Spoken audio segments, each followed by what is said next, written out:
Dewa Perang Ye Shikai. Bab 1816. Ye Shikai berdiri agak jauh. Dengan pendengarannya yang seperti kultivator, akan mudah baginya untuk mendengar apa yang dikatakan Jiqian, tetapi ia tidak melakukannya. Ini adalah bisikan antara Jiqian dan Helinghan, sebuah rahasia di hati Jiqian. Hasil terbaiknya adalah Jiqian membuka hatinya melalui percakapan dan keluar dari bayang-bayang menyalahkan diri sendiri. Jika tidak, ia akan sangat lelah menanggung beban berat di hatinya sepanjang hari. Keluargamu dimakamkan di sini, Zhang Ting bertanya dengan rasa ingin tahu. Ya, mereka adalah saudara yang sangat dekat, kata Ye Shikai ringan. Benarkah? Aku ingat orang tuamu belum pernah ke Central Plains. Bukankah pemakamannya di Yanjing? Tanya Zhang Ting balik. Dia telah membaca informasi Ye Shikai dan menemukan bahwa selain orang tuanya, dia tidak punya saudara laki-laki dan perempuan lain. Bukan orang tuanya. Siapa itu? Zhang Ting agak bingung. Kalau bukan orang tuanya, mungkin istrinya. Tapi Chen Yuxin hidup nyaman di Yanjing. Teman lama. Ye Shikai menepuk pintu mobil. Baiklah, kita harus pergi sekarang. Kamu baru saja meninggalkan seikat bunga dan pergi. Ini teman lama. Tidak bisakah kamu mengatakan sesuatu yang baik padanya? Terlalu terburu-buru untuk pergi begitu saja. Kamu benar-benar pemarah. Dulu, kamu bahkan mengganggu waktu tidurku di malam hari untuk menyelidiki kasus. Kenapa, sekarang setelah aku memecahkan kasusnya lebih awal, kamu jadi tidak senang? Goda Ye Shikai. Apa aku begitu tidak baik? Lagi pula, orang mati adalah yang terpenting. Karena mereka kerabatmu, tentu saja aku tidak akan mengganggu mereka, gumam Zhang Ting. Baiklah, kalau aku benar-benar ingin tinggal di sini, meskipun kalian ada 100 orang, jangan coba-coba menarikku. Sekarang dia sudah di sini, aku tidak perlu tinggal di sini lagi. Dia sudah mengatakan apa yang ingin kukatakan, kata Ye Shikai ringan, lalu langsung masuk ke mobil. Ia percaya pada Jiqian bahwa Jiqian bisa mengendalikan emosinya dengan baik. Di hotel, Ye Shikai masih memikirkan identitas para penyerang dan organisasi macam apa mereka. Saking kejamnya, mereka membunuh semua orang ketika operasi gagal. Ye Shikai pernah melihat ini sebelumnya. Untuk mencegah anggota tim membocorkan rahasia ketika operasi gagal, mereka biasanya meminta anggota tim menyiapkan pil yang mengandung zat sangat beracun dan menyembunyikannya di mulut mereka.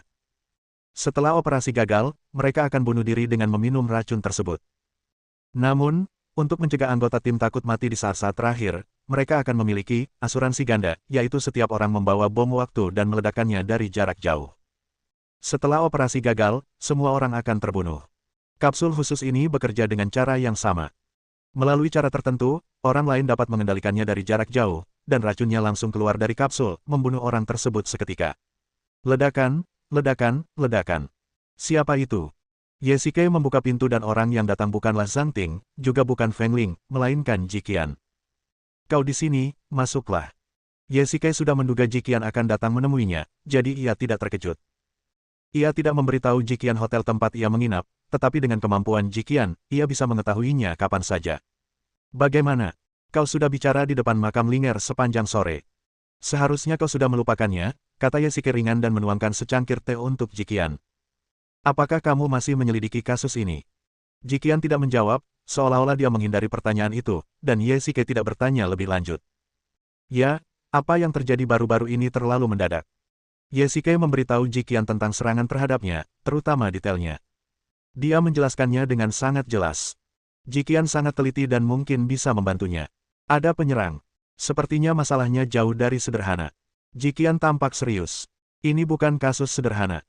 Jika belasan praktisi saja bisa dianggap pion terlantar, jelas betapa kuatnya dalangnya.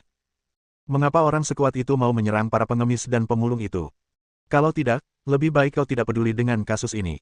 Yang tidak Ye Shikai duga adalah Jiqian benar-benar akan membujuknya untuk menyerah. Qian, kau tahu apa yang kau bicarakan? Kasus ini jelas tidak sesederhana itu. Aku punya firasat kalau kita biarkan saja, akan terjadi kekacauan. Kalau kau memintaku menyerah, bukankah itu akan membuat dalangnya senang? Menyelidiki kasus adalah tugas polisi, dan kau bukan polisi. Bukankah begitu kenyataannya? Balas Jiqian. Ya, aku bukan polisi, tapi aku tidak akan pernah membiarkan orang-orang itu berbuat sesuka hati. Ye Shikai pernah menjadi Kapten Longya. Meskipun telah pergi, ia masih membenci kejahatan.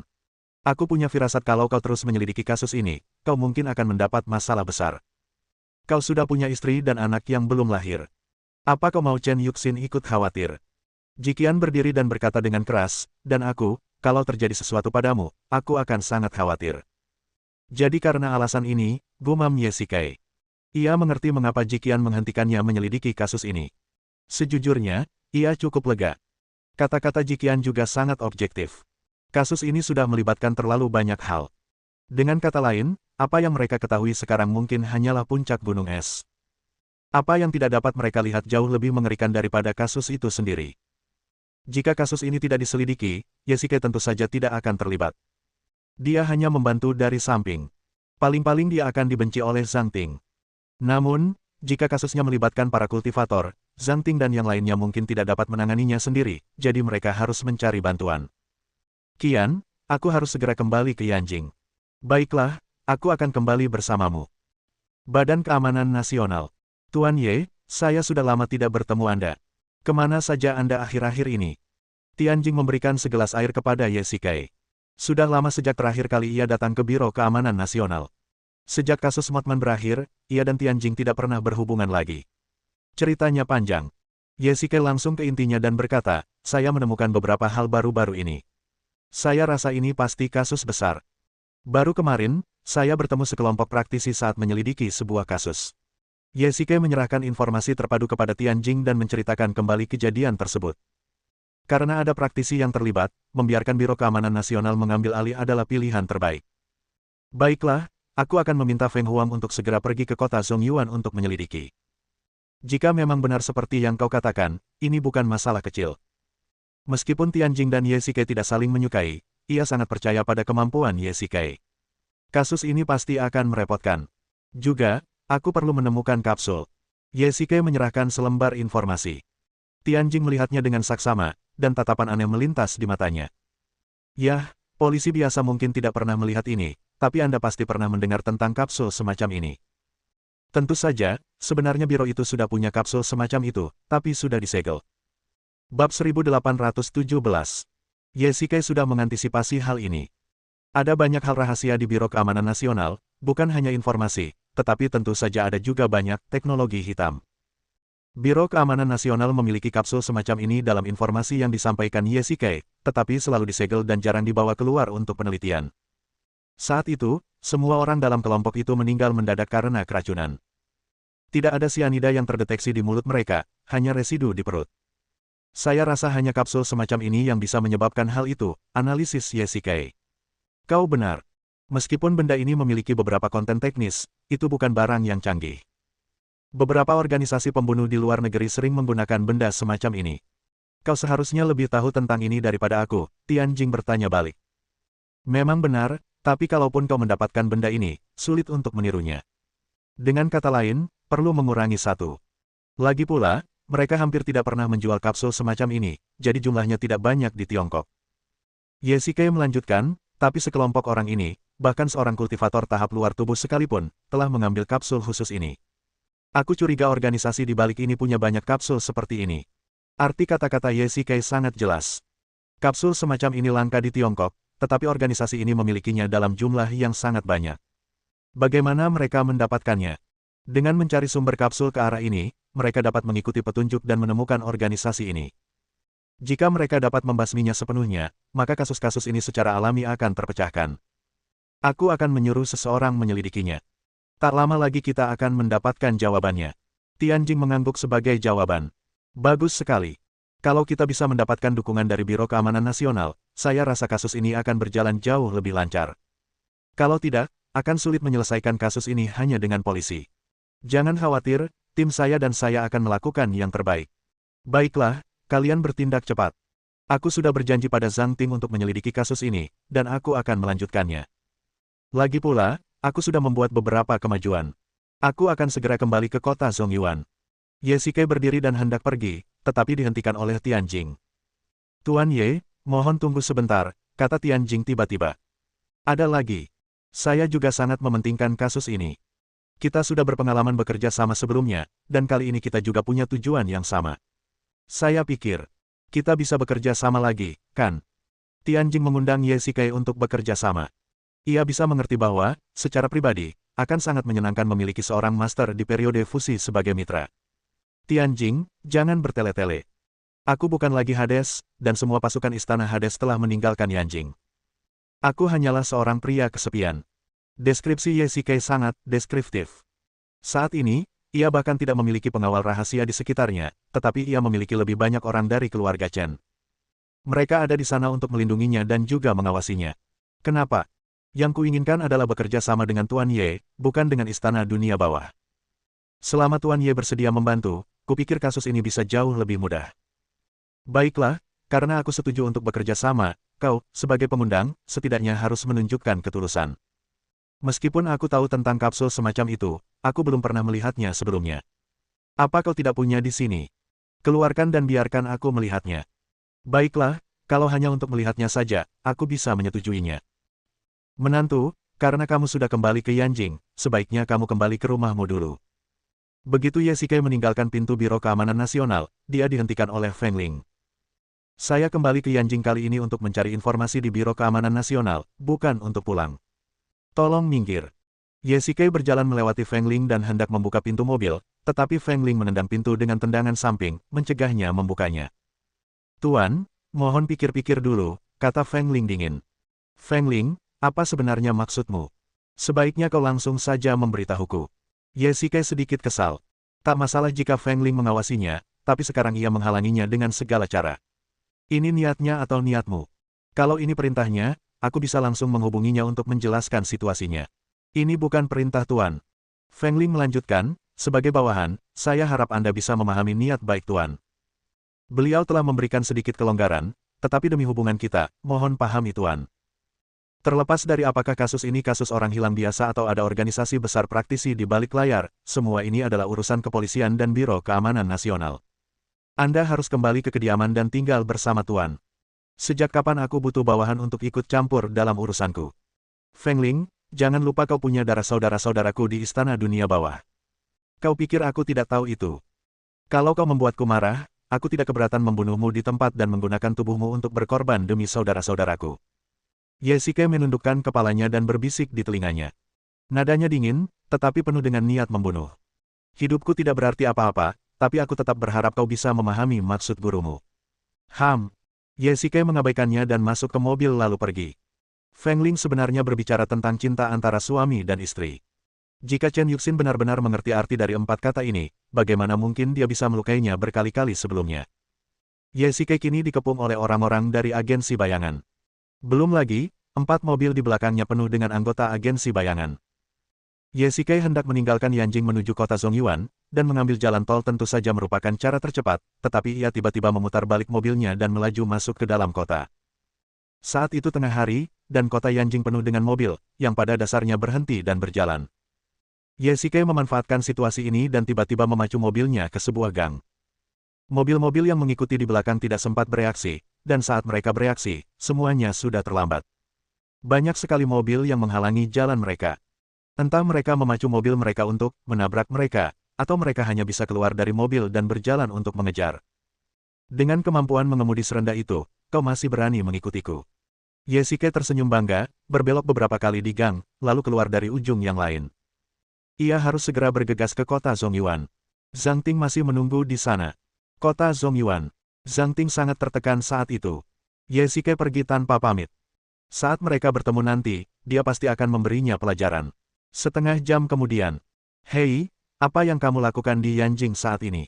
Tentu saja untuk memecahkan kasus ini. Ye Shikai mengeluarkan sebuah dokumen. Saya mendapatkan ini dari Biro Keamanan Nasional. Semuanya berkas rahasia. Kamu curi saja. Apa yang kau bicarakan? Ye Shikai langsung memukul kepalanya. Dia tidak seberani itu, dan tidak perlu mengatakan apa-apa. Saya mendapatkan ini dari Tianjing. Bab 1818. Tianjing, maksudmu pria misterius yang sok itu? Zhang Ting berkata dengan nada menghina. Deskripsi ini membuat Ye Shikai merasa sedikit geli. Ia tidak menyangka Tianjing akan memiliki gambaran seperti itu di mata Zhang Ting. Gadis kecil, kau belum terlalu tua, tapi lidahmu sangat tajam. Ye Shikai memutar bola matanya. Meskipun Tianjing terkadang berpura-pura, ia sangat serius dalam menangani kasus dan kemampuannya juga luar biasa. Tim senjata ilahi juga merupakan salah satu kartu truf Biro Keamanan Nasional. Ia sudah lama tidak bertemu dengannya, jadi ia tidak tahu seberapa kuat Tianjing sekarang. Aku mengatakan yang sebenarnya. Sikapnya yang superior dan arogan sungguh menyebalkan, keluh Zhang Ting. Mungkin karena Tianjing meninggalkan kesan yang kurang baik pada Zhang Ting terakhir kali dalam kasus Motman. Mungkin Zhang Ting merasa Biro Keamanan Nasional telah mencuri perhatian dari kepolisian. Dalam kasus Motman, Biro Keamanan Nasional lah yang akhirnya membobol markas kimia tersebut.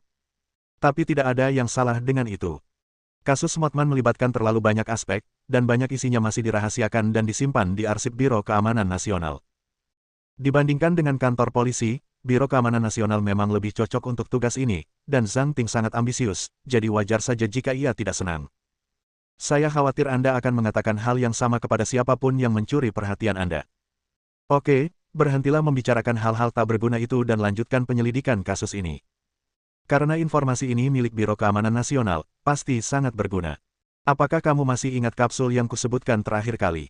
Tanya Yesike ringan. Tentu saja, jenis yang dapat dikontrol dari jarak jauh. Ada informasi tentang kapsul khusus ini di sini. Biro Keamanan Nasional bahkan punya produk jadinya, tapi aku tidak bisa mengeluarkannya. Bahkan Tianjing pun tidak bisa mendapatkannya, jelas Yesike. Benar-benar ada hal-hal aneh seperti itu, kata Zhang Ting kaget. Jadi, hal yang kau bicarakan itu benar-benar ada.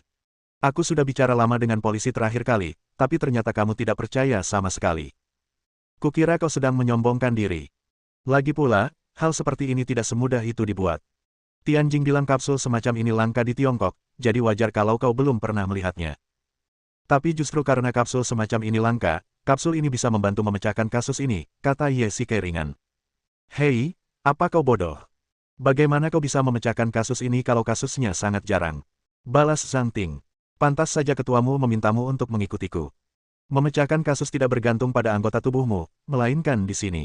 Yesike menunjuk kepalanya. Meskipun Zhang Ting sangat marah hingga ingin memukul seseorang, ia tidak bisa berbuat apa-apa. Jika ia ingin menyelesaikan kasus ini, ia sungguh tidak bisa melakukannya tanpa bantuan Yesike. Ayo pergi, kita akan kembali ke Yanjing besok. Kenapa kamu mau balik? Apa karena kamu nggak bisa selesaikan kasusnya dan mau balik lagi dengan malu? Aku bilang kau bodoh, tapi kau benar-benar bodoh. Aku akan kembali untuk memecahkan kasus ini. Saat kita sampai di Yanjing, kau harus berganti pakaian santai dan ikut aku memecahkan kasus ini. Hari berikutnya. Kenapa kita harus berpakaian seperti ini? Lagi pula, kenapa kau memintaku memakai riasan tebal seperti itu? Zhang Ting memegang cermin dan semakin lama ia memandang, semakin ia merasa tidak puas. Sebagai seorang polisi wanita, ia tidak pernah memakai riasan tebal bahkan saat bertugas dengan pakaian sipil. Ini klub privat. Kamu tidak boleh datang ke sini pakai pakaian olahraga. Yesike memandangi pakaian Zhang Ting, rok panjang, dan sepasang sepatu hak tinggi merah.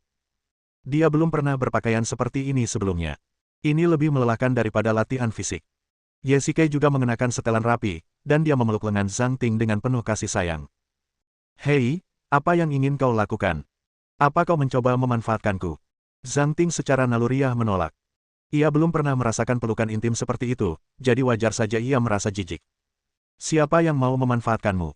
Aku minta kamu bertindak bersamaku, kalau tidak, kasus ini tidak akan terpecahkan. Benarkah? Zhang Ting skeptis, tetapi demi penyelesaian kasus ini, ia tidak keberatan. Namun, ia sangat penasaran bagaimana Yesike akan menyelesaikan kasus ini. Baiklah, kita tonton acaraku nanti, kata Yesike ringan. Mereka berdua sedang duduk di dalam mobil. Klub privat ini bernama Four Seasons Private Club.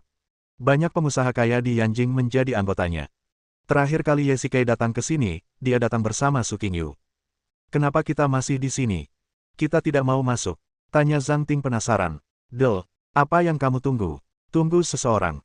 Tak lama kemudian, sebuah konvoi datang dari kejauhan. Konvoi itu penuh dengan mobil-mobil mewah. Pemandangan megah itu membuat Zhang Ting penasaran dengan identitas para pengunjung tersebut. Siapa ini?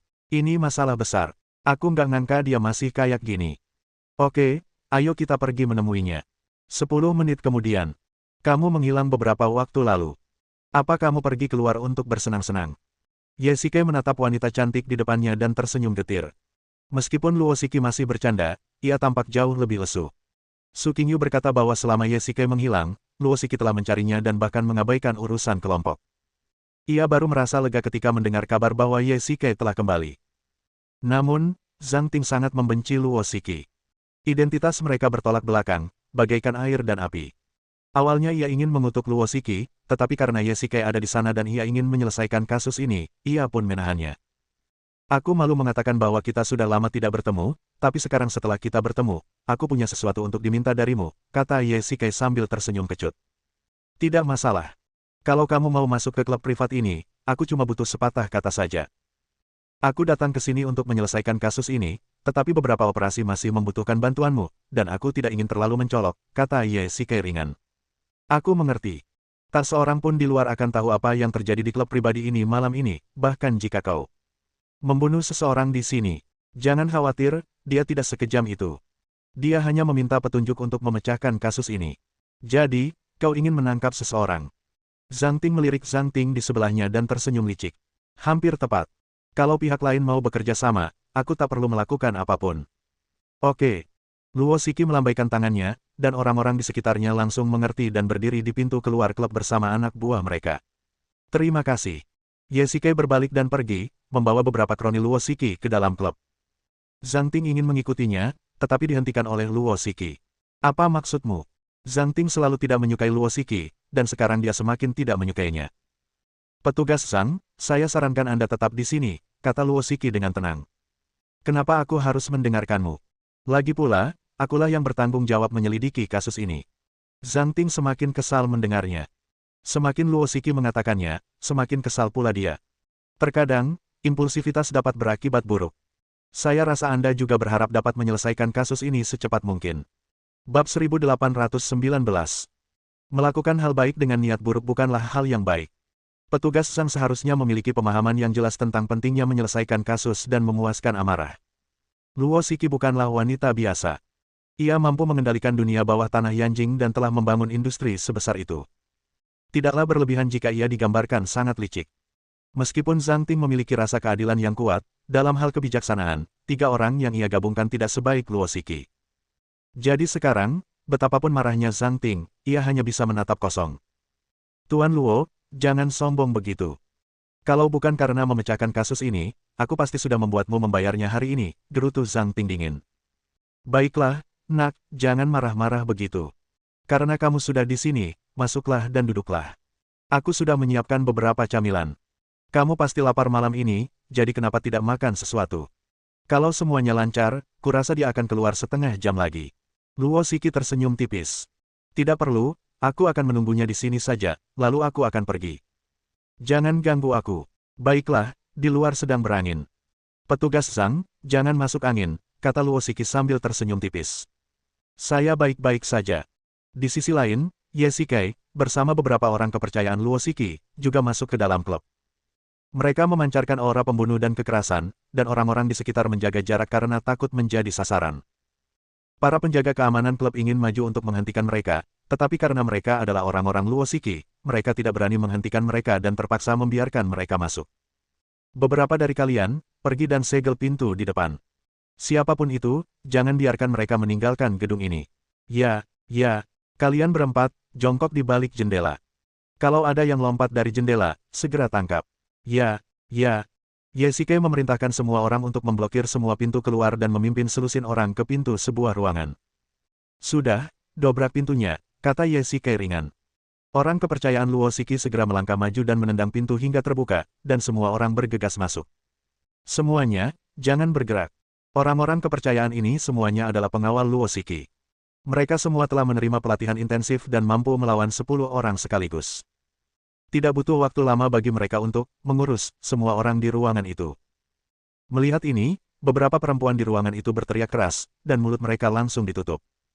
Tidak banyak orang di dalam, jadi mudah untuk membersihkan mereka. Jangan takut, semuanya. Aku di sini untuk 1 orang.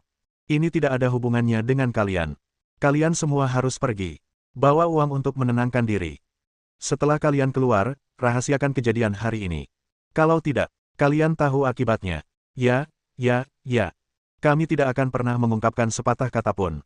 Beberapa perempuan sudah dilumpuhkan oleh rasa takut. Mendengar ini, mereka segera berlari keluar. Hanya seorang pria yang tersisa di ruangan itu. Kau, siapa kau? Apa kau tidak tahu ini klub privat? Kalau kau memprovokasiku, kau akan menanggung akibatnya. Meskipun pria itu masih berteriak, ia jelas sangat ketakutan, dan suaranya yang keras hanya untuk menghibur dirinya sendiri. Tidak bisakah kau melihatnya? Ye Shikai menunjuk ke arah pakaian pengawal Luo Shiki yang berlogo grup Luo. Kalian, adalah orang-orang Luo Shiki. Saya hanya seorang pengusaha. Saya tidak punya dendam padanya. Mengapa kalian menangkap saya? Teriak pria itu. Baiklah, Mole, lagi pula kau kan orang di pasar gelap, kenapa kau begitu penakut? Yesike membawakan sebuah kursi. Kemarilah, duduklah. Aku di sini untuk membicarakan sesuatu denganmu. Kalau kau mau bercerita, aku tidak hanya tidak akan menyakitimu, aku juga akan memberimu uang. Kau, bukan orangnya Luo Shiki. Melihat ini, pria yang dipanggil tikus tanah itu tidak lagi takut. Ia duduk di kursi dan perlahan tersadar. Di saat yang sama, ia menyadari bahwa Yesike tampaknya bukan orangnya Luo Shiki, kalau tidak, ia pasti langsung menyerangnya. Siapapun aku, tidak masalah. Yang penting adalah apakah kau bersedia bekerja sama. Kau ahli dalam menjual kembali beberapa teknologi gelap di pasar gelap, dan kau juga terkenal di luar negeri. Aku bukan orang yang gegabah. Aku tidak akan menggunakan tanganku untuk menyelesaikan masalah yang bisa diselesaikan dengan kata-kata. Kau juga orang yang cerdas. Kau seharusnya senang melakukan hal-hal yang bermanfaat bagi orang lain dan dirimu sendiri. Jadi, kamu mau beli sesuatu. Kenapa nggak bilang dari tadi? Kenapa kamu harus repot-repot begini? Kamu salah. Kita tidak membeli barang, tapi informasi. Yesike melambaikan tangannya. Maaf, saya menjual barang di sini, bukan informasi. Jangan buru-buru menolak. Lihat ini dulu. Yesike menyerahkan sebuah dokumen kepada Mole. Jadi, kamu di sini untuk beli kapsul. Nggak masalah. 1 juta per kapsul. Nggak usah tawar-menawar. Kalau kamu beli lebih banyak, mungkin aku bisa kasih harga lebih murah. Gimana? Kau pantas disebut mata-mata. Kalau kau tidak mempelajari teknologi gelap ini, kau pasti sudah jadi pengusaha. Yesike bertepuk tangan. Terima kasih, terima kasih. Aku tidak menyombongkan diri, tapi mungkin tidak ada orang lain di Tiongkok yang berani menjual kapsul seperti ini. Kalaupun ada, persediaan mereka tidak sebanyak aku. Hargaku wajar, dan kualitasnya terjamin, kata Mole tegas. Ini persis seperti yang Yesike duga. Sumber barangnya adalah Mole. Selama mereka tahu darinya siapa yang membeli kapsul ini, mereka bisa mengikuti petunjuk dan menangkapnya. Sayangnya, saya di sini bukan untuk membeli kapsul. Jadi apa yang ingin kamu lakukan? Katakan padaku, apakah ada yang pernah membeli kapsul darimu, berapa harganya, dan kapan mereka membelinya? Kamu bercanda. Mereka pelanggan saya. Saya tidak akan pernah memberikan informasi mereka. Benarkah? Tahan dia. Yesike melambaikan tangannya, dan beberapa pengawal di belakangnya segera melangkah maju dan menekan si tikus tanah ke kursi. Mengalahkan. Ya, tunggu, berhenti. Melihat hal itu, tikus mondok itu begitu ketakutan hingga ia memohon ampun. Hentikan. Asalkan kau memberitahuku informasi mereka, aku tidak hanya tidak akan menyakitimu, aku juga akan memberimu 20 juta sebagai hadiah. Bagaimana? Yesike memberikan hadiah manis setelah ditampar. Selama ia bisa mendapatkan informasi itu, ia sendiri tidak tertarik pada mata-mata itu. Ini bukan soal uang. Si tikus tanah menggosok pergelangan tangannya yang terkilir dan perlahan berdiri. Apa maksudmu? Apa kau mengeluh soal uang yang sedikit? Bukan karena uangnya terlalu sedikit. Utamanya karena dalam pekerjaan saya harus mematuhi aturan. Saya punya begitu banyak teknologi gelap di tangan saya, dan klien saya beragam, pembunuh bayaran, personel bersenjata, tapi Anda tahu kenapa saya masih sukses sampai sekarang, dan bisnis saya semakin berkembang pesat. Mengapa? Itu karena saya mematuhi aturan industri. Saya tidak pernah bertanya kepada pelanggan tentang tujuan mereka ketika saya menjual barang kepada mereka, dan saya tidak pernah mengungkapkan informasi mereka. Saya bersikap paling netral dan adil, dan saya hanya bertanggung jawab untuk menjual barang. Untuk hal-hal lain, saya tidak peduli dan tidak akan memperhatikannya. Itulah mengapa pelanggan berani membeli barang dari saya. Bab 1820. Sebaliknya, jika aku menyebarkan berita tentang klien-klienku dan detail transaksinya kemana-mana, aku pasti sudah dibunuh oleh mereka sejak lama. Kau tidak tahu betapa kuatnya mereka. Mereka kejam dan membunuh tanpa berkedip. Aku tidak akan, tidak bisa, dan tidak berani memberitahu siapapun tentang transaksi antara aku dan mereka, jelas si tikus mondok. Orang-orang seperti kita berjalan di ujung tanduk setiap hari. Jika kita tidak hati-hati, kita bisa dibunuh dan dirampok, atau sesama pencuri bisa merampok kita. Jadi saya hanya bisa melindungi diri sendiri. Ini juga aturan industri. Jika saya memberitahu Anda isi transaksi dan identitas klien hari ini, bagaimana saya bisa berbisnis di masa depan? Mungkin saya akan dipenggal jika saya meninggalkan Tiongkok. Si tikus tampak sangat takut pada klien yang berdagang dengannya. Ini wajar saja. Dia hanyalah seorang penemu dan pedagang gelap, dan barang-barang yang dijualnya semuanya adalah teknologi gelap. Klien-kliennya tentu saja orang-orang yang tangguh. Meskipun barang-barang yang diciptakan si tikus sangat praktis, mereka pasti akan memilih untuk membunuh si tikus daripada menyimpan rahasia. Begitulah cara melakukannya, kau tahu. Aturan industri tetaplah aturan industri, tapi jangan khawatir, tidak ada yang tahu apa yang terjadi di sini hari ini. Percakapanmu hanya akan tersimpan di ruangan ini dan tidak akan pernah dihapus, jadi tenanglah. Yesike mengeluarkan alat pemblokir sinyal. Tidak seorang pun akan tahu tentang percakapan kita hari ini, termasuk klien Anda. Itu tidak akan berhasil. Kalau kau cari mereka, mereka akan langsung tahu akulah yang membocorkan informasi itu. Sekalipun aku bisa lolos di hari pertama, aku tidak bisa lolos di hari ke-15. Kelompok orang ini bukan orang baik. Kalau mereka mau membunuh target, mereka akan bertarung sampai mati. Nyawaku akan terancam. Si tikus mondok tetap menolak. Jadi, kau tidak takut mati. Kalau mereka bisa membunuhmu, kenapa aku tidak bisa membunuhmu? Tanya Yesike dingin. Tentu saja aku takut mati. Manusia bukan dewa. Siapa yang tidak takut mati? Tapi kau tidak akan membunuhku. Kau belum mendapatkan informasi transaksiku. Jika kau membunuhku, kau tidak akan pernah mendapatkannya. Meskipun mata-mata itu tampak lemah, ia tidak bodoh. Meskipun ia tampak pemalu, pikirannya sangat tenang. Bahkan ketika dikelilingi oleh belasan pria kekar, ia tetap tenang dan berunding dengan Yesike. Ia tahu betapa Yesike ingin mendapatkan informasi transaksi itu, jadi ia tidak akan pernah menyakiti mata-mata itu sebelum mendapatkannya. Dasar tikus mondok. Dia licik sekali. Baiklah, mari kita anggap ini kesepakatan dan bicarakan baik-baik. Yesike memindahkan kursi dan duduk di depan tikus mondok itu. Jika aku bisa menjamin keselamatan dan kekayaanmu, kau mungkin tidak akan menolak, kata Yesike dengan tenang. Saudaraku, bukan berarti aku, si tikus mondok, meremehkanmu. Kau mungkin bahkan tidak tahu siapa klienku, tapi berani mengatakan hal sepenting itu. Si tikus mondok skeptis. Kalau kau hanya anak buah Luo Shiki, itu mungkin tidak cukup. Nona Luo memang berkuasa di Yanjing, tapi kalau aku meninggalkan Yanjing, aku akan tetap dalam bahaya. Ini tidak akan berhasil. Katakan apa yang kau inginkan, lalu pergilah ke alamat di kertas itu. Seseorang pasti akan melindungimu. Setelah badai berlalu, kau akan aman. Jika kau masih khawatir, aku akan mengirim seseorang untuk mengawalmu dan melindungimu sampai kau merasa aman. Selama kau bersembunyi, aku bisa membayarmu sebagai kompensasi atas keterlambatan bisnismu. Yesike mengambil pena dan kertas dari meja, menuliskan alamat, dan menyerahkannya kepada tikus mondok. Jadi, kau, Mole melihat alamat di kertas itu dan langsung terkejut. Tepat saat ia hendak berbicara, ia dihentikan oleh Yesike. Tidak perlu dijelaskan, cukup dipahami. Begitulah adanya. Aku tak pernah menyangka sosok kecil sepertiku layak menerima kunjunganmu.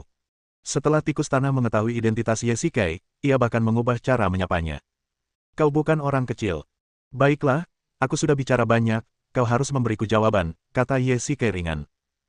Baiklah, karena ini permintaanmu, jika aku, Mole, tidak setuju, aku khawatir aku tidak akan bisa pergi hidup-hidup. Aku setuju, tapi aku punya satu permintaan. Kau harus melakukan apa yang kau janjikan. Selain itu, aku harap kau bisa membuat pernyataan publik atas nama Istana Hades. Dengan begitu, bahkan jika klienku ingin membalas, mereka akan takut. Baiklah, aku bisa menyetujui permintaan-permintaan ini. Bahkan, kau tidak perlu khawatir sama sekali. Aku bisa meyakinkanmu bahwa aku akan membunuh semua orang itu sebelum kau terbunuh. Baiklah, kalau begitu, aku bersedia bekerja sama. Si tikus tanah mengulurkan tangannya, dan keduanya berjabat tangan untuk menunjukkan ketulusan mereka. Baiklah, aku akan pakai baju dulu, baru pergi bersamamu. 10 menit kemudian. Zhang Ting, aku ada urusan. Kamu pulang dulu. Aku akan menjawabmu besok pagi. Yesike menelepon dan berkata dengan ringan. Apa, Tuan Ye, Anda meninggalkan saya sendirian di luar dan hanya mengatakan ini. Kenapa Anda tidak memberitahu saya sebelumnya bahwa Anda ingin saya kembali? Anda meninggalkan saya di luar, di tengah angin dingin selama setengah jam. Zhang Ting sangat marah ketika mendengar ini. Juga, karena kamu akan menyelidiki kasus ini, mengapa kamu tidak bisa membawaku bersamamu? Yah, ada alasan khusus. Tidak nyaman bagimu untuk pergi, tapi jangan khawatir, kamu akan tahu semuanya besok pagi. Yesike segera menutup telepon. Mobil ini milik Luo Shiki. Ia dan Mole duduk di kursi belakang, dengan pengawal Luo Shiki di depan, dan ada pengawal di dua mobil di depan dan belakang sebagai penjaga. Yesike tidak mengizinkan Zhang Ting menghubungi mata-mata itu, tentu saja agar tidak mengungkapnya. Meskipun ia berusaha melindungi dirinya sendiri, apa yang ia lakukan tetaplah, transaksi pasar gelap dan mata-mata itu tidak akan pernah mengizinkan seorang polisi wanita menemaninya. 2 jam kemudian. Belok kiri dulu, nanti kamu lihat pabrik terbengkalai. Mengikuti instruksi si tikus, konvoi akhirnya tiba di perkemahan dasarnya. Tentu saja, Yesike khawatir membiarkan si tikus pergi sendirian untuk mendapatkan informasi, karena ia mungkin akan kabur. Yesike tahu pabrik terbengkalai ini. Pabrik ini terletak di pinggiran kota, dan ada banyak pabrik seperti itu yang sudah lama tidak beroperasi. Jika seseorang ingin syuting film horor, tempat ini akan menjadi lokasi yang sangat cocok. Apakah ini markasmu? Tanya Yesike balik. Mole membawa mereka masuk ke dalam pabrik. Larut malam, satu-satunya suara di sini hanyalah desiran angin dingin. Sebenarnya, ini hanyalah tempat untuk menyimpan berbagai materi. Anda bisa menganggapnya sebagai ruang data. Laboratorium saya tidak ada di sini, dan gudang saya juga ada di lokasi yang berbeda. Kelinci yang licik punya 3 liang. Kau benar-benar licik. Yesike mendesah. Tidak ada cara lain. Dalam pekerjaan saya, setiap langkah harus diambil dengan hati-hati, kalau tidak, bisa berakibat fatal. Baiklah, ayo cepat pergi, desak Yesike. Bersambung.